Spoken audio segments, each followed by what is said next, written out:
Alright, now that I have made videos on both the LucasArts and Kromes version of the first Force Unleashed game, I can finally go back to working on my script for the Force Unleashed 2. Oh no. Ah, crap. Okay, so when I made my first Force Unleashed retrospective on the HD version, y'all let me know in the comments section that I needed to really go and try Kromes' version of the game for the PS2, PSP, and the Wii. And y'all turned out to be 100% right about that, because wow was it fantastic. So fantastic in fact that I wound up making a 1.5 hour long video dissecting all the ways the game distinguished itself so well from the HD version, while still maintaining the spirit of it. And now in that video's comments section, I have seen a few of y'all recommending that I go ahead and finish out all the versions of the game by doing a video on the DS one as well. Which, I'll be honest, this played out almost exactly like when y'all recommended Kromes' version of it. At first I thought, yeah right, why on earth would I do that? I mean, this has gotta be nothing more than a bunch of DS shovelware. But then I played a couple levels, and then a couple more. And soon enough, I'd been playing for over 2 hours, and surprisingly, I was actually having a lot of fun, messing around with some of the controls, and seeing the additional content they added in it. Now, mind you, when I use the word surprisingly, it's not that I have anything against the DS at all. I had one as a kid and absolutely loved it. Back then, Mario Kart, Turok, and Worms were my jam. I mean, I guess Turok is technically a Game Boy Advance game, but still. My point is, even back then, I thought the idea of the Force Unleashed on the DS was ridiculous, so never really even gave it a try. And let's be real here, in some ways it is a ridiculous idea.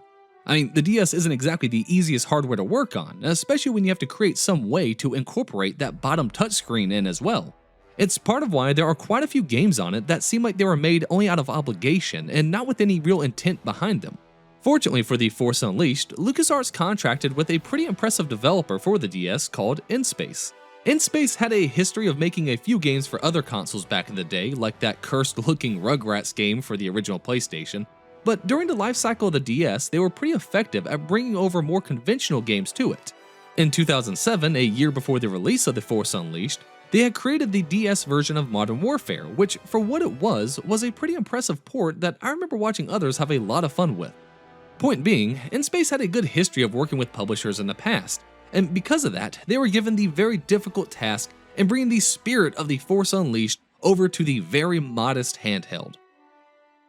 Now, before we go and jump into the game itself, I do want to at least say that technically there are 2 other versions of the Force Unleashed besides this one that we haven't exactly talked about yet. Those of course being the iPhone version and Nokia phone versions by THQ Wireless.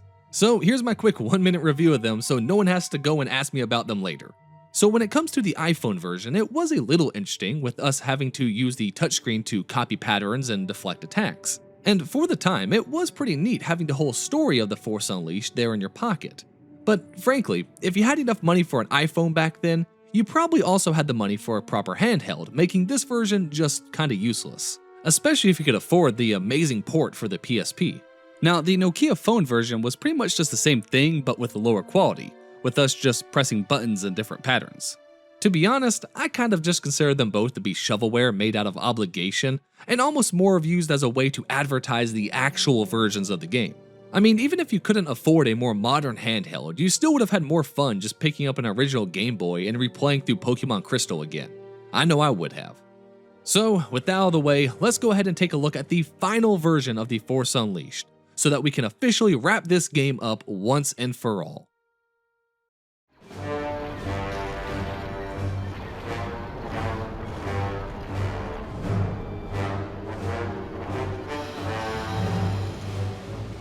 Okay, so first off, as you can tell, I am playing this on an emulator, that way I can properly record it. Unfortunately, that does mean the touchscreen is controlled with the mouse instead of a stylus, but pretty much everything else remains the same. Also, since we've already gone over the story in our past videos, we will focus less on that aspect of it, though strange enough, this version does include a lot of things from the Force Unleashed novel that neither the HD version or Kromes version had. And since the novel was based off an earlier draft of the game's script, it actually makes the DS version the closest one we have to the original story, which is pretty cool and something that we will definitely talk about more when those levels come up. Speaking of levels, many of them are of course pretty quick just due to this being a DS game, so it might seem like I'm speeding through these at times, but it's kinda just the nature of what it is. By the way, pretty much all the levels from the HD version of the game are here. allowing for an okay runtime for a DS game at least, at around 3.5 hours. Now, obviously with Kashyyyk being a tutorial level, this is where we get our first taste of combat. And at first, all I was really expecting is what is shown here, a simple touchscreen where you can press which attack you want to do. However, what surprised me was actually how the combos here are handled. As we go through the game, we will learn new combos that require us to trace out different positions in order to activate. For example, if we want to combine lightning with our lightsaber strikes, we would trace our stylus from attack to force lightning. If we want to pick someone up and slam them into the ground, we can go from force grip to force push to activate it. We even have some crazy ones like force storm that requires us to quickly trace out all 4 force powers to activate. Now, is this better than a more traditional controller? No, of course not. However, this is a DS game, so unfortunately it's kind of expected. At the very least, it's not really a bad system or anything, and the fact that being hit while trying to trace out the combos cancels them out does add a bit to it as well. Now, back to Vader. Like in other versions of the game, we move through the Wookiee village, slaughtering everyone we can find. And I have to say, they did a really good job even with the hardware limitations, at still adding a bit of spectacle into it, with TIE fighters flying down, blowing stuff up, and the village of course being burnt to the ground in the background. It would have been pretty easy to just half-ass this, but they did a good job at selling that feeling of the Empire just brutalizing the Wookiees. Surprisingly, even with the limited tech, this version of the village probably feels the most like one. But I do have to ask, what is with Vader's voice whenever he gets hit here? Eventually, of course, we make it over to the Rogue Jedi's house and just rip it right to the ground in a scene similar to that of Kromes' version of the game. Except in this one, we have this weird mini-game we have to complete to do it. Pretty much every time we have one of these big force moments, we have to do this. And I'm just gonna say it now. I hate this minigame. All we have to do is feed this wormhole looking thing with these blue orbs while it moves around losing power.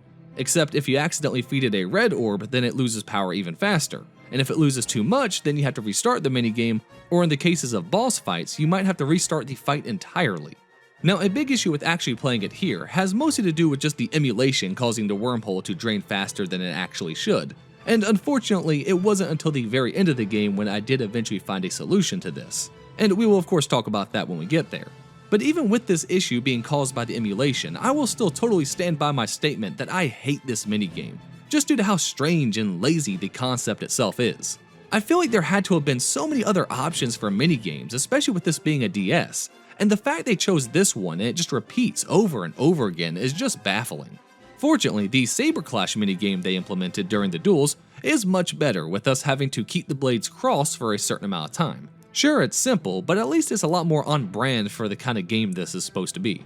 Speaking of the duels here, they are pretty easy once you figure out that you can just do things like spam the force push combo to knock them down repeatedly, but occasionally they do have a few unique gimmicks to them that keep them still pretty fun.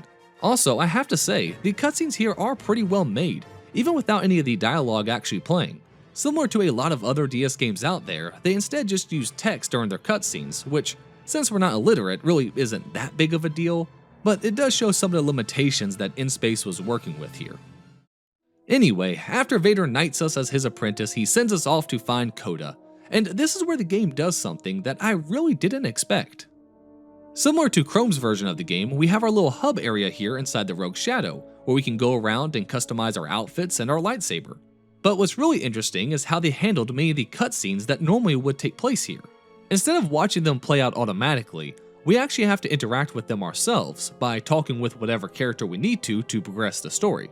This was probably done as a sly way for them to not have to waste time animating every single cutscene in the game, but it works surprisingly well to the point where you really just don't think too much on it. Like before, we get introduced to Juno and Proxy, and unlike Kromes' version of the game, Proxy is back to his old programming, where he so desperately just wants to kill us. Now, as we head over to the TIE Factory, we get introduced to a few new game mechanics, the first being the Force Traps.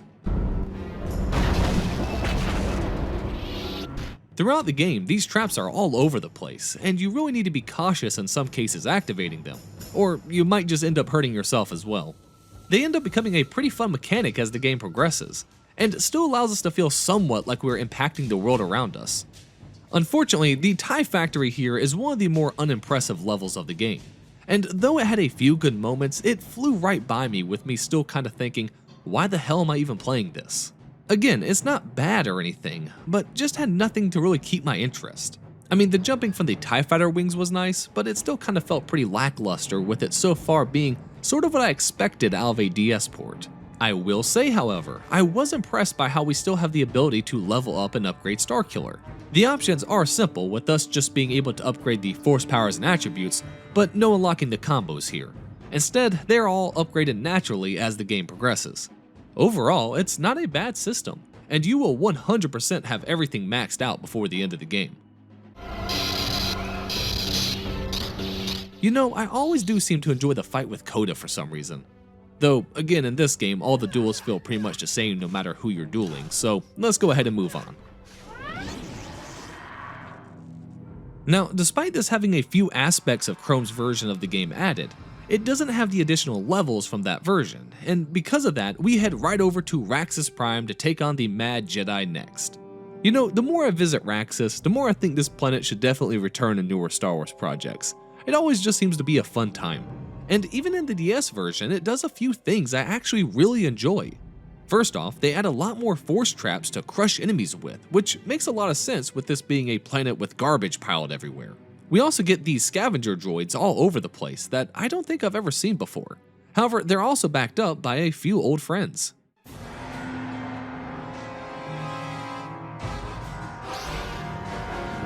That's right, we have the return of the junk golems, and the return of the standard assault droids as well. What's interesting about this is how both Krome and InSpace have used these versions of the droids instead of those strange ones that they had in the HD version. I mentioned in my video on Kromes' version that I much prefer the droids in that one versus the HD one, and because I was curious as to why Krome and InSpace had the same differences separate from the HD one, I went out and picked up a copy of the book as well, since as I mentioned before, it is based off an earlier draft of the story. Now, I haven't sat down to seriously read it yet, but just skimming through it, it does seem to describe the droids in this manner a lot more than the HD ones, which kind of makes me wonder why they seem to be so different compared to every other version. Also, the book does include Kasdan inside of his giant junk titan, wielding a massive axe similar to Kromes' version of the fight, and the DS does follow suit with us beginning the fight against his titan, though this time he seems to have forgotten his axe. I'll be honest, I don't know why, but the Kasdan fights always seem like they're the hardest one in the game for me for some strange reason. But that's fine, since overall, this level has really started to show more of what the DS is capable of, with a far more engaging level than what came before. However, I was really sold on finishing this game after the next level on Felucia. So I mentioned I've been thumbing through the first book, kinda just speed reading through it for now. And I'm glad I did, because here we get a few more changes that make a lot of sense when looking at the older script for the game. Though there's still plenty of forest sections of us cutting down Felucians, we also get this interesting river section. In the novel, the Felucians actually live alongside the natural rivers of the world, and Starkiller rides some weird alien across them. Here, it's not the most engaging gameplay-wise, but it's still neat nonetheless. Now, the really weird thing here is how we actually fight the Bull Rancor before making our way over the Shaak Ti, which is a strange departure from the other versions of the game where we would normally fight it much later when we return to the planet. And no, I checked the novel, and even in that one the Bull Rancor is later with Maris, so not exactly sure why they placed it here. It's a fine mini-boss, I guess, it's just kinda confusing.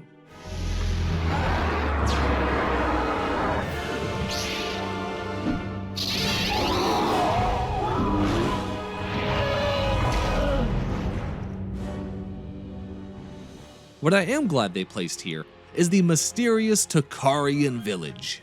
You might remember in Kromes' version, when we returned later to rescue Bail, we came across an Imperial who said this. The Jedi. She has him in the Takarian village. Thanks. Except the village didn't exist. And in that video, my theory as to why was due to time restraints, and it seems that was probably correct, since in the novel, the village does play a role, and it seems to be just outside the Great Sarlacc pit. It's really cool seeing it in this game of all things. But just wait till later, because the return to Felucia is even more insane. Now, back to Shaak Ti, we wind up fighting her by the Sarlacc like normal, except this time she kept making sounds that made my wife look over at me wondering what the hell kind of game I was really playing.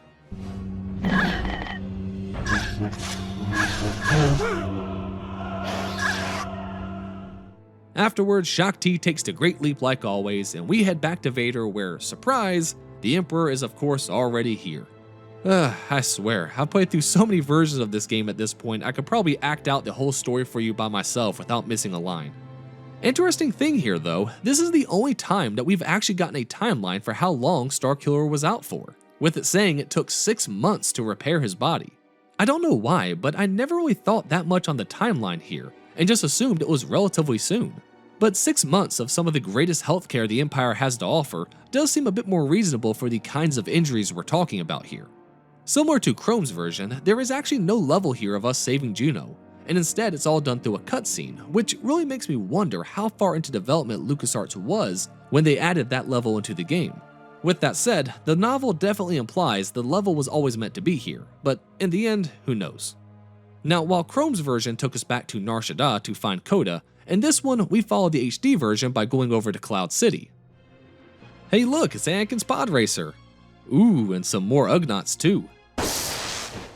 We talked to Coda before getting ambushed by a bunch of Imperials. However, we have just learned a new power and decided to have some fun tossing them around a bit.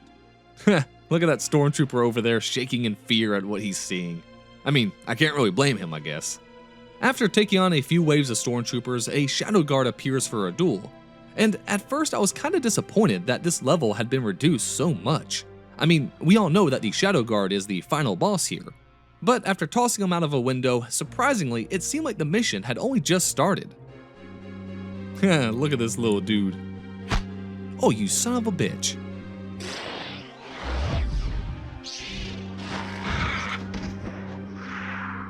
So as we progress, we fight a combination of Gamorreans, Ugnaughts, and Stormtroopers, while also having to avoid these bursts of steam. I will admit, the camera angles are not the best throughout these portions, but not bad enough to cause any deaths or anything.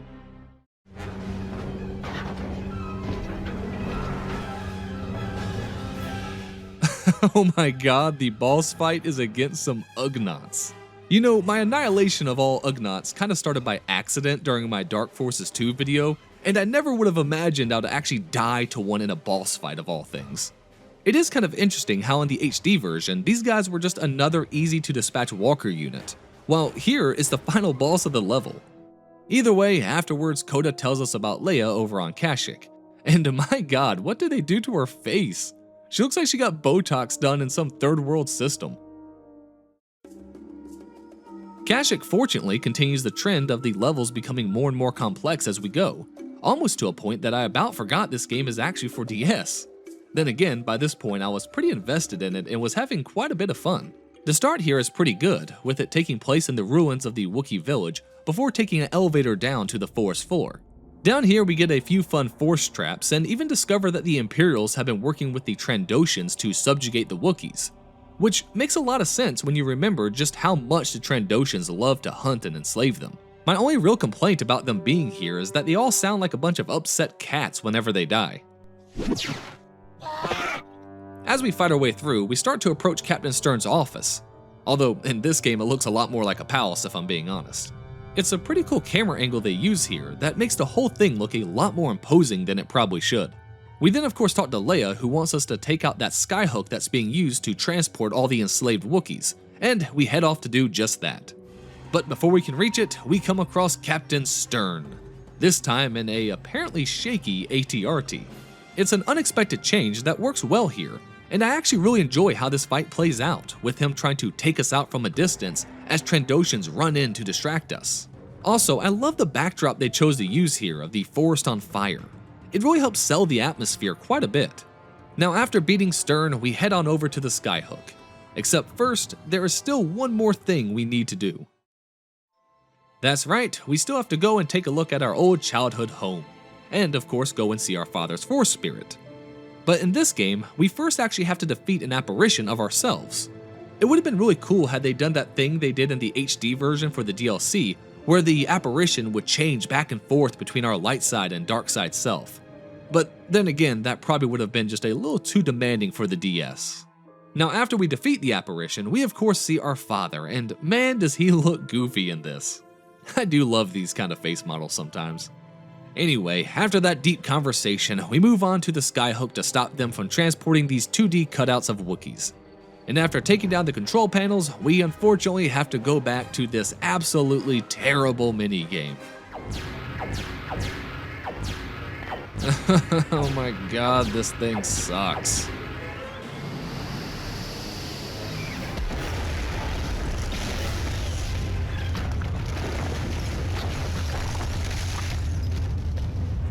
Again, I did eventually find a way to make this easier towards the end, but at this point, I was stuck here for a good 5 minutes redoing this dumb minigame over and over again until we finally got it.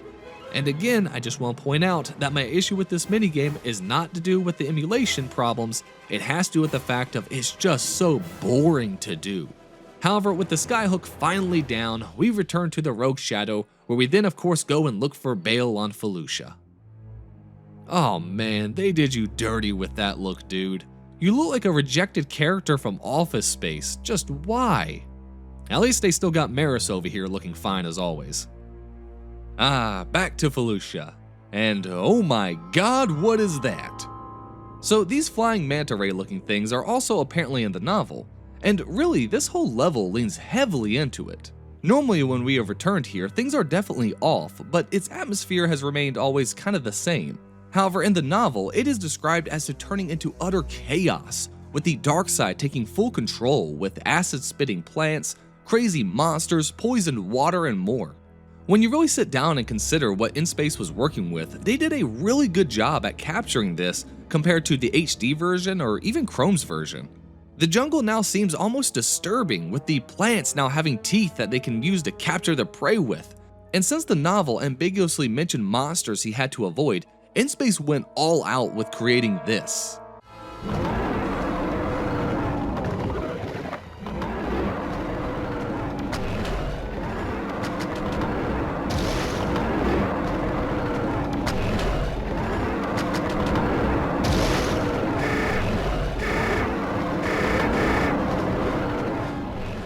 So yeah, this giant monstrosity actually got me a few times before we were able to outrun it. But even after we escape it in this section, it does eventually return, this time requiring us to quickly complete that damned minigame again before it gets us.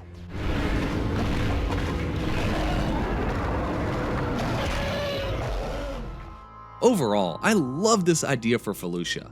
Like I said before, in both the HD version and Kromes version, it felt pretty much the same as the first time we were here, but in this one, it feels like a whole new world altogether. So after fighting our way through the jungle, we make our way back over to the Takarian village, where we find Bale locked in a cage before Maris shows up. Except instead of the bull rancor fight, she rides a regular rancor while throwing her lightsaber and these force bombs at us. Like the rest of the fights, it's a pretty fun one, but I have to ask, what is with those evil eyes watching us in the shadows? Back on the Rogue Shadow, we talk to Bale and start to make our plans to return to Raxus Prime. Except this time, Juno doesn't seem to catch us talking with Vader. Also, as we close in on the planet, there is an entirely new subplot that is introduced to this level. It turns out the entire planet is run by an AI, whose job is to organize all the garbage. Since Kasdan was killed, the Empire has moved in and taken control of it, ordering it to smelt down the metals and shoot them into space to build their Star Destroyers with. For now, we have proxy interface with the AI in order to help intercept the Imperial transmissions, which obviously won't go wrong at all. This level is also where we get access to probably our strongest power, Force Storm. It requires us to trace out all 4 of the powers, and then it pretty much just one-shots most of the basic enemies. The start of the level is pretty much the same as before, and for some reason still has Kasdan's droids walking around. However, we eventually make it into the Imperial base and start to run into some heavier armored stormtroopers who are also immune to force powers. The whole factory portion here looks very nice visually, and probably feels more like a factory than any of the other versions, though some of the combat here is so-so. For example, these jump troopers are just so aggravating to fight that every time they showed up, I just chose to run right past them instead.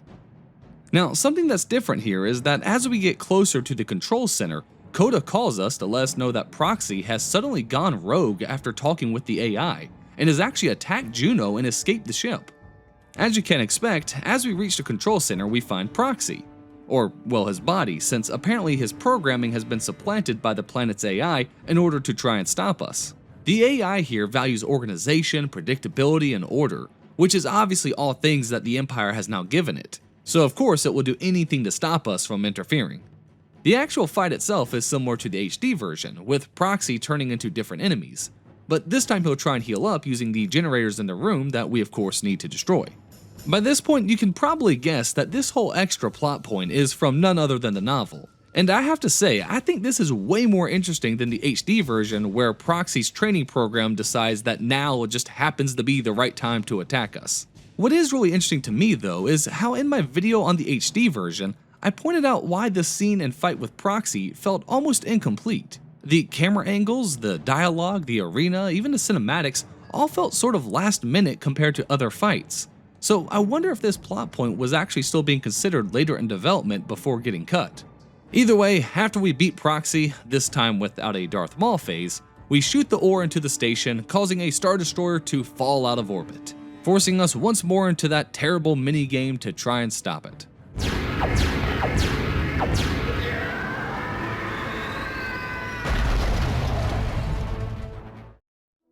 So after sending the Star Destroyer into that ore cannon, we go on to Corellia in order to start up the rebellion. Though this time we do seem to be short just a few members. But hey, that doesn't stop Vader from breaking down the door to knock us around a bit. I lied. We of course then set off to rescue the rebels and arrive at the unfinished Death Star before having our big romantic moment with Juno. You know, something about this artwork for the kiss scene is just a little off-putting to me. I don't know, maybe it's the color composition or something, but I just don't like it. Either way, after that we drop onto the Death Star. Except this time instead of fighting on the inside, we seem to be walking alongside the exterior of the station. Not exactly sure how that works. I mean, maybe there could be some sort of protective bubble around certain portions that are under active construction or something, but oh well, it makes for a very interesting location. Some of these spots even feel very reminiscent of the trench run, which is pretty cool. Now in my video on Kromes version, I mentioned how I really enjoyed how that one felt more like the station was still being built compared to the HD one. But this one really just takes that to the next level. We got scaffolding and temporary catwalks everywhere, droids working away, points in the floor where we can just fall right through, and just overall, they did a really good job at selling that feeling of the Death Star still being built. It also has us not only having to watch our step, but also take down turret emplacements, dodge ties, avoid jet troopers, just a lot of fun moments. Until of course we eventually make our way inside. I have to say, these big rooms can sometimes be a little bit of a pain in the ass, since the camera angles make it kinda hard to see who's still alive. But hey, at least we get another cool Shadow Guard fight. I should probably also mention that pretty much all of the enemies have gotten significantly more resilient, and these added Stormtrooper officers seem to love the flat cannon alt fire from Jedi Outcast, since they keep shooting out grenades at us over and over again, and man are they annoying. Fortunately by this point, we are maxed out power-wise, so it's still really not too bad.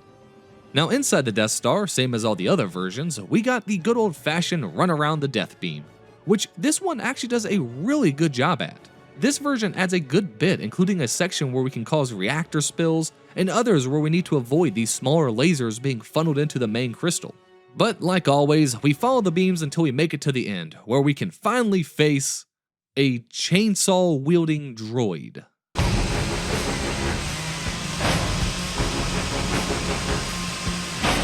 Okay, I have no idea what's going on here. I mean, I actually like him gameplay-wise, and a boss fight in one of the main crystal chambers is a really cool idea. But what the hell is with this guy? You know what? He actually reminds me a lot of the enemies in Descent for some reason, if any of y'all are old enough out there to have ever played that classic. Either way, we crush him with the central crystal and move right along to the Emperor's observation room, which in this one is pretty much just a recreation of the one from episode 6. The fight with Vader is pretty much the same as all the others, except for that strange sound he always seems to make. Again, I do not know what they were thinking with making him sound like that. The only real difficult part about the fight is if you allow him to use his force ability to throw a barrage of objects at you, because man does that take down some health. After beating him though, we get to once more make our choice between revenge against Vader or of course saving our friends. If we choose the light side, we obviously get to fight the Emperor, which again isn't that much different than any other duel in the game, except for that damned minigame he makes us do at the end. By the way, here's where I finally gave up and found out that I could actually lower the frame rate to make it easier to finish, and if you're playing on an emulator, I'm just saying this is 100% required here, just trust me. Now if we did choose to fight Vader, it's pretty much the same as before, except they added the "no" ooh sound effect for his death for some reason. Just like in the other versions, the light side path has our friends starting up the rebellion, with the dark side path having us being turned into a more edgy Darth Vader. And that's pretty much it for the entire DS version of The Force Unleashed. I should also mention that there is a multiplayer mode for this version as well, but I unfortunately had no one I could play with, so I can't really speak too much on it. However, what I will point out is that that basically means that the HD version and the PS2 version are the only versions of the game that don't have a multiplayer mode, which is kinda weird. So it goes without saying that this is probably not the best way to experience the Force Unleashed story, but that doesn't mean it's necessarily bad either. In fact, when I take into account the kind of games I had on DS, it fits alongside them very well, and is leagues better than any of the Star Wars games that ever came out on the Game Boy Advance. It's unfortunate that as a kid, I never really gave it a shot, cause I 100% could have seen myself loving it back then. And even now, I do find it pretty interesting how they had all these concepts from the novel that were completely absent from all the other versions. I'm not sure if I'd ever tell people to run on out and buy a copy of it as soon as possible, but if you got an afternoon and don't really know what to do, then it's not a bad way to waste some time. So there we have it. Every version of the original Force Unleashed is finally finished. We are moving on to the Force Unleashed 2 because y'all know it, there is nothing more that y'all can make me make a video on in regards to this game. We have done it all at this point, there is nothing more out there. Hey, what are y'all looking at? Anyway, to all those of course who commented recommending that I play this version, I really do appreciate it. You know, it's kind of funny, this series was originally only supposed to be 2 videos, you know, it's supposed to be Force Unleashed 1, Force Unleashed 2. And that was going to be it. And now, of course, I've done Kromes' version, which was excellent. That was, I still can't get out of my head how amazing that version of the first game is. Obviously, I'm doing the DS version here. Force Unleashed 2 has 2 alternate versions as well that were, you know, Kromes' version as well as another DS version I'm going to have to go over after I get done with the main HD version of the game. So it's thanks to y'all commenting that this 2-video series has now turned into like a 6-video series for me at least. So I really do appreciate it. And if there's any other games out there y'all want to see me look at, you know, please let me know in the comments below. I already have a pretty long list, but I always like adding more to it. Now obviously there is that one big game that everyone keeps commenting about. Again, I know I'm sounding like George R.R. Martin over here, but I promise you I'm making it. We all know which game I'm talking about. I promise you, okay, it is coming. This is not a Winds of Winter situation, okay? The video is coming. It will be, you know, I'll be working on it immediately after I finish the Force Unleashed 2 series, okay? It's gonna take a little bit, but besides that one, what some other game series you'd like to see me look at, just let me know in the comments below. I always love, you know, checking out new things. Also, if you've enjoyed this video and haven't already checked out the other versions of the game, I don't exactly know why this would be your first one you would check out, but if you haven't already seen the HD version, you can of course check that out over here to my left, or whatever YouTube might be recommending over here to my right. Again, thank you all so much for watching. I really do appreciate it, and I hope to see you again real soon. Peace.